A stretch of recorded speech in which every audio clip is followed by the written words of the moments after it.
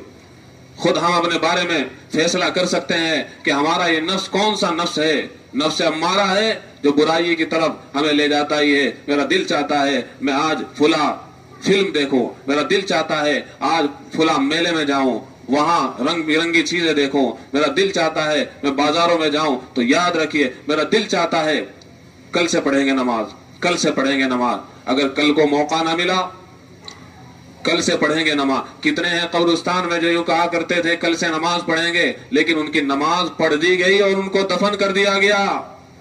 موت کی کوئی زندگی نہیں ہے. تو دوست اور بزرگوں، جب انسان کا یہ نفس سدھر جاتا ہے پھر یہ انسان کو سدھارتا ہے، یہ بے چین ہو جاتا ہے. اللہ کے بندے گناہ مت کر، برا کام مت کر، پھر یہ نفس مطمئنہ بن جاتا ہے. اس کو چین اور سکون اللہ کی یاد میں ملتا ہے. خود فیصلہ کیجئے ہمارا یہ نفس کیا ہے؟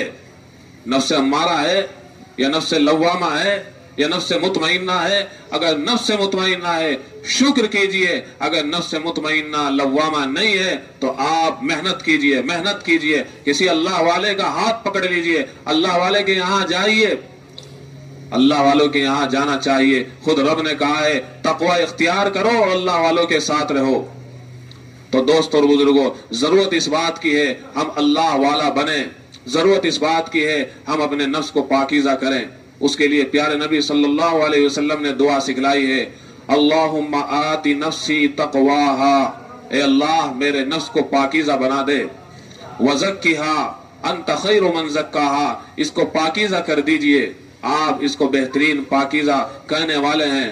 انت ولیہا و مولاہا، آپ اس کے کارساز ہے، آپ اس کے ولی ہے، آپ اس کے مولا ہے. تو دوست اور بزرگوں، ہمیں اپنے آپ کو اچھا بنانا چاہیے کہ نہیں؟ اچھا بننے کے لیے ضروری ہے، نیک بننے کے لیے ضروری ہے ہم نیک کام کریں. اور ایمان کے بعد سب سے اہم نماز ہے. خدارا نماز تو کبھی بھی نہیں چھوڑنی چاہیے، کبھی بھی نہیں چھوڑنی چاہیے. عہد کیجئے انشاءاللہ ہم 5 وقتہ نمازوں کی پابندی کرنے کے ساتھ ساتھ اللہ کا ذکر بھی کیا کریں گے اور فکر بھی کیا کریں گے کہ ہم سے کوئی گناہ نہ ہو. اللہ تعالی ہم سب کو سنبھل کر زندگی گزارنے کی توفیق عطا فرمائے.